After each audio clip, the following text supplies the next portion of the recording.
So we've talked about what the investors are looking for and what drives them, what their underlying compelling issues are around their investment profiles. So now let's talk about how do you put together a pitch deck which addresses that and puts you and your company in the best possible light.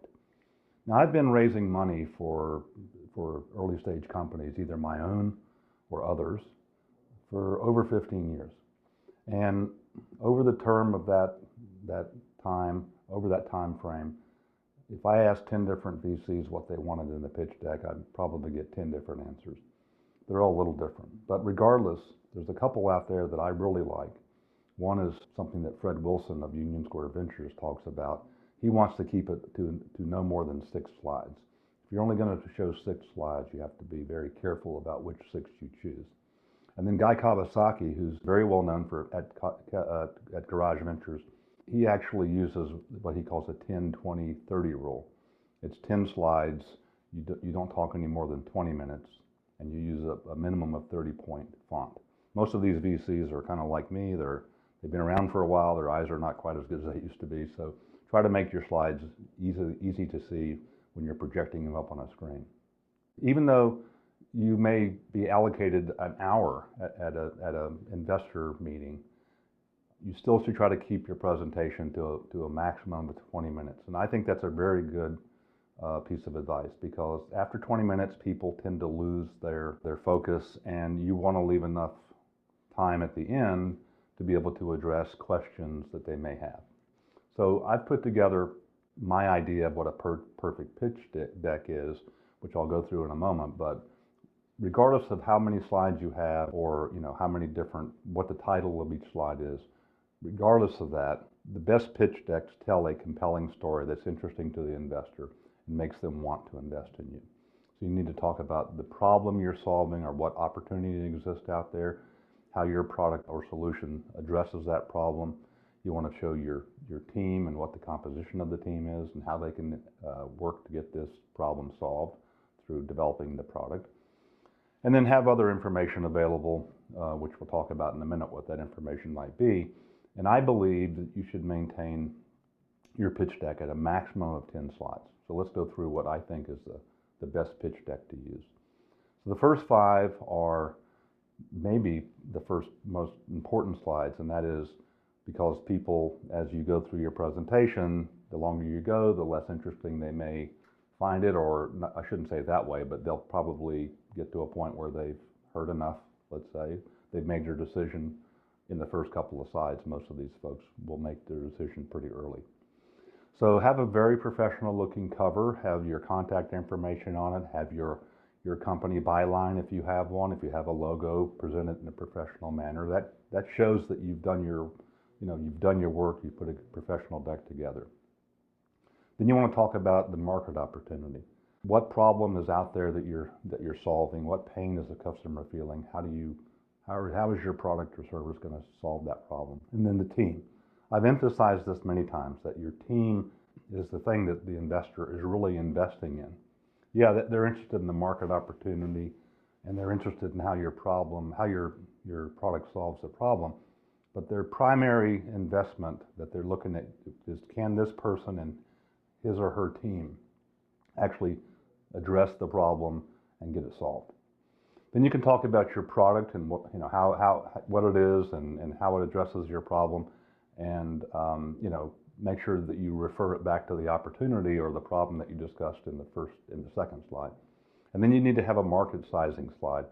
And one of the things that I always tell people is have it backed up by research, and then refine it down to a size which is the market that you really can address with your product or solution. It's easy to say the food market is a $20 billion market a year. If you're selling a product or two within that food market, then you're not addressing a $20 billion market. You're addressing whatever subset of the market is related to what you're selling. So make sure that you understand that big markets are interesting, but if you put a market slide up there that shows this gigantic market which your product does not address, that will be a red flag for the investor. Then one of the most important things that they want to hear from you is, how are you going to make money? Because at the end of the day, that's the purpose of starting a company and building your product, making money so that you can hopefully grow your business, have an exit, have an IPO. Some way you generate liquidity for the investor so they get a good return on their investment. Talk about the competition. We talked about earlier that you never say there is no competition, but you need to talk about it, address how what their strengths and weaknesses are, and be careful when you're talking about competition that you don't, what I call, knock the competition. You don't want to talk about them badly. You want to compare your product and why it's better than their product. But you never want to be negative when it comes to the competition. It makes you look bad, frankly. And then talk about, how are you going to gain your customers? What's your market penetration strategy?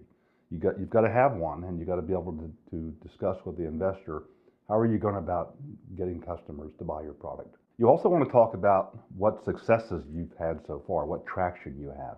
That might be something as wonderful as some early sales, or it might be something as simple as, I have 10 major customers in the market I'm trying to address who are doing a beta test of my product. And if you can say honestly that the customers that are beta testing your product have committed to you that if the product works well and it fits into what they're trying to solve, they'll actually convert themselves into a paying customer, that's a very positive thing for an investor to hear. So talk about your traction.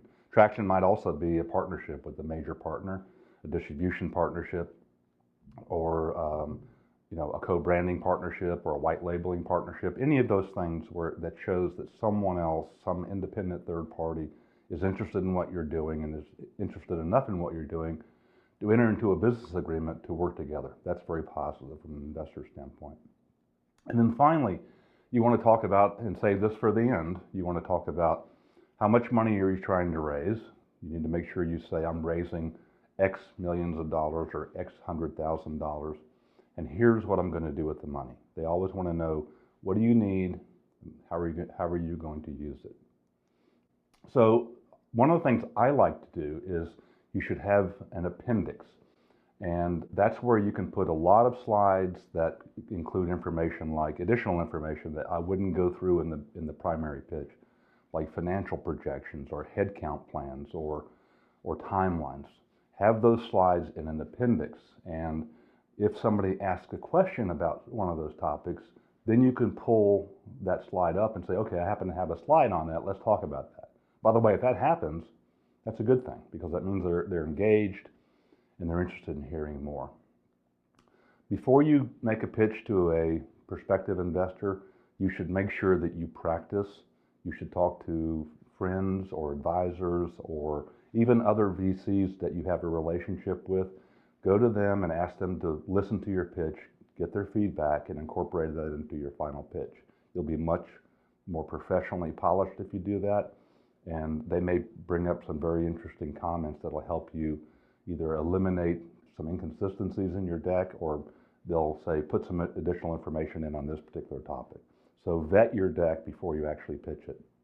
David Cowan of Bessemer Venture Partners had a really great quote, which I really like. It says, a PowerPoint either greatly increases your chance to be funded, or get a term sheet, as he put it, or the dignity of a quick no. So hopefully the PowerPoint you put together will generate a term sheet for you. But at the end of the day, a quick no from someone who's not interested is better than having them kind of drag you along, because if you're talking to someone who's not interested, that's also a waste of your time.